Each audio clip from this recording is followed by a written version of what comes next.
Music சரி background ஸ்கோருமே சரி இந்த படத்துக்கு ஒரு மிகப்பெரிய ப்ளஸ் பாயிண்ட். படம் ஃபர்ஸ்ட் ஹாஃப் வரைக்குமே படம் ரொம்ப சூப்பராக இருந்தது. அதுவும் படத்தோட இன்ட்ரோல் பிளாக் இந்த படத்துக்கு ஒரு மிகப்பெரிய ப்ளஸ் பாயிண்ட்டு. ராயன்கிற கேரக்டரை ஃபர்ஸ்ட் ஹாஃப் வரைக்குமே ஒரு சட்டில்டான கேரக்டராக காட்டியிருப்பாங்க. ஆனால் தான் குடும்பத்துக்கு ஒரு பிரச்சனைனா தான் என்ன வேணால் செய்வேன்னு சொல்லி இன்ட்ரோல் பிளாக்ல ஒன்று செஞ்சிருப்பாரு. அது தரம்.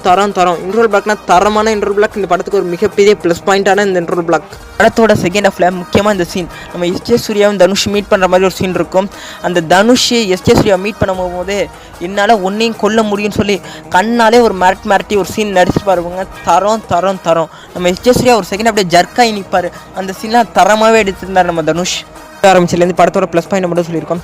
இப்போ படத்தோட மைனஸ் பாயிண்ட்டுக்கு வரும். படத்தோட மைனஸ் பாயிண்ட்னா படத்தோட செகண்ட் ஹாஃப் சொல்லலாம். படத்தோட ஃபர்ஸ்ட் ஹாஃபில் நம்ம தனுஷுக்கு ஒரு சில பில்டப் ஏற்றிருப்பாங்க. அது செகண்ட் ஹாஃபில் தான் உடைக்க போகிறாங்கன்னு சொல்லி நம்பி உட்காந்தா போட்டு போர் அடிச்சிருப்பாங்க. படத்தோட செகண்ட் ஹாஃபில் தான் ஃபைட்டு ஏகப்பட்ட ஃபைட்டு